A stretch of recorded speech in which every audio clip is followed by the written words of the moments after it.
থাকলেও গাজীপুর পূর্বপাড় চরাঞ্চলে পল্লী চিকিৎসক সমিতির আঞ্চলিক কমিটি গঠন, সভাপতি মোজাহার আলী দুলাল ও সম্পাদক আতিকুর রহমান আদিল।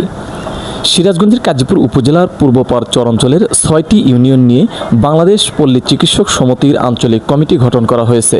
শুক্রবার 26শে জুন সকাল 11টায় উপজেলার নিঃসন্তপুর ইউনিয়নের চরপানাগাড়ি বাজারে অবস্থিত জননী ডায়াগনস্টিক সেন্টারে আয়োজিত এক আলোচনা সভায় এ কমিটি ঘোষণা করা হয়। নবগঠিত কমিটিতে সভাপতি পদে আলহাজ ডাক্তার মোহাম্মদ মোজাহার আলী দুলাল বিনা প্রতিদ্বন্দ্বিতায় নির্বাচিত হন।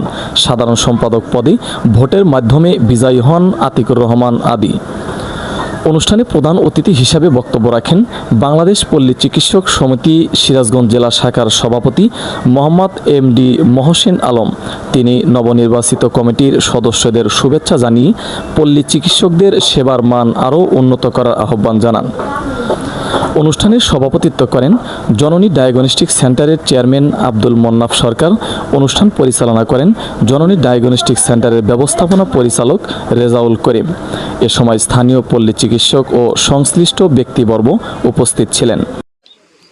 আজকে বাংলাদেশের জন্য আমাদের সংগ্রাম করতে হবে। আপনার এই সংগঠন জোরদার করার মাধ্যমে আমরা আমাদের অধিকার ফিরে আনবো, নাকি আমরা সবাই রাজি আছি ইনশাল্লাহ। SMP news 24 news desk.